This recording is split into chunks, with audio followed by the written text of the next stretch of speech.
Всем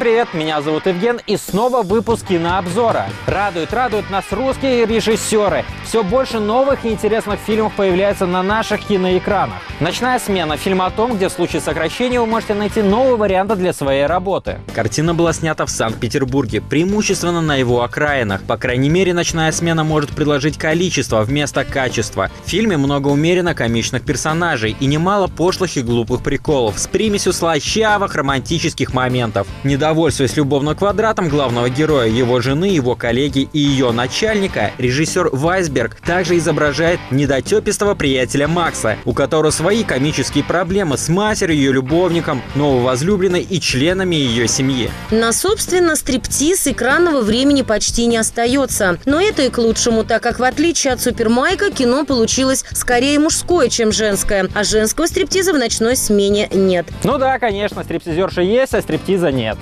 Поэтому чем меньше Макс и его коллеги по подиуму танцуют, тем сексапильнее фильм становится для основной аудитории. Благо, что в картине снялись 3 очень красивые актрисы. Впрочем, зрительница Вайсберг не игнорирует. В «Ночной смене» можно в подробностях рассмотреть не только почти обнаженных Яглыча и Деревянка, но и звездного стриптизера Сергея Глушко, он же Тарзан. Основной сюжетный механизм «Ночной смены» — неправдоподобные совпадения. Хотя действие, судя по застройке и разговорам героев, развивается в большом провинциальном городе, персонажи так часто случайно натыкаются друг на друга, как будто живут в деревушке из 3 дворов. Это, однако, вполне вписывается в общее нереалистичное и несерьезное настроение ленты, типично для российского гламурного кино, которое разыгрывает истории, а не проживает их в кадре. Это актерский и продюсерский дебют музыканта и бизнесмена Эмина Агаларова в большом кино. Среди плюсов ленты стоит упомянуть и приятность ее персонажей в сравнении с героями той же бабушки легкого поведения, за исключением невидимых владельцев завода и второстепенной героини-бухгалтерши, поучаствовавшей в разграблении предприятия. В фильме нет злодеев. Даже состоятельный начальник жены Макса не безукоризненный, но вполне приличный, который не строит никаких коварных замыслов и честно хочет жениться на женщине, которую любит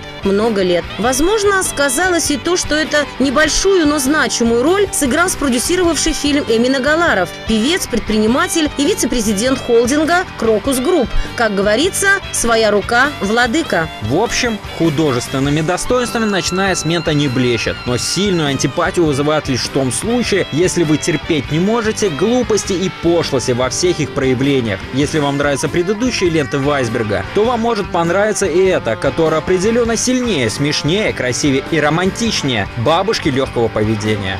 Не остается забытой старая добрая серия «Ocean».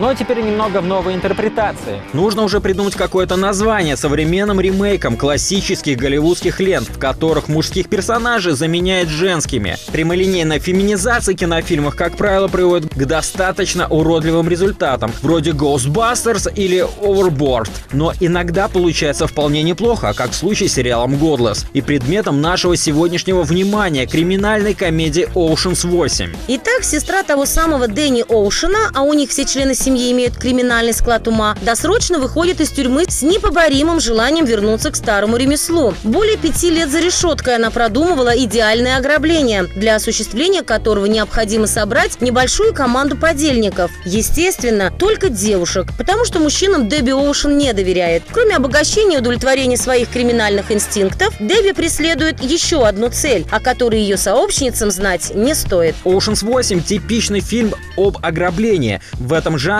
снято уже так много картин, что структура подобных лент стала практически незыблемой, шаблонной. Так что не ищите в Ocean's 8 ничего нового. Его здесь просто нет. Первую половину в фильме Дебби Оушенс и ее ближайшая подруга Лу Миллер собирают команду, наскоро представляя ее членов. Хакер, карманник, координатор, модельер, ювелир. Вторую же половину проводит свой Uber-план в действие. Цель Мет-гала. Грандиозно благотворительный бар Метрополитен музея. а точнее редкое бриллиантовое колье, которое будет на шее одной из гостей. Плюс у Дебби, как уже говорилось, есть еще одна, а на самом деле две цели. И хотя авторы пытаются сохранить интригу, дополнительные квесты, которые выполняет Дебби во время рейда, отлично просчитываются буквально с самого начала. Одним словом, фильм о хитроумном ограблении стандартный. К счастью, это не весь Ocean's 8, и настоящее бриллиантовое колье картины – это, конечно же, исполнительницы главных ролей. Две из них – певицы. На оставшихся приходится 4 Оскара и уйма других престижных наград. Они на самом деле умницы и красавицы, и действительно получают удовольствие от съемок в этом фильме. На взаимодействие ансамбля просто приятно смотреть. Безусловно, Буллок и Бланшетт здесь главные примы. Они неотразимы, и между ними есть какая-то особая магия. Скажу честно, до последних кадров я надеялась, что они пара, и Бланшетт посадит Буллок на мотоцикл и увезет в закат. На удивление, хорошо вписалась в команду и Риhanna. После роли восьмерки Ocean's ей стоит задуматься о работе в кино на полную ставку. Ну а Хелена Бонем Картер и Энн Хэтэуэй хороши просто сами по себе. Одна в своем безумии, ну а вторая в идеальности. Минди Каллинг, Сари Полсон и Аквафине досталось чуть меньше экранного времени, но и они на своих местах.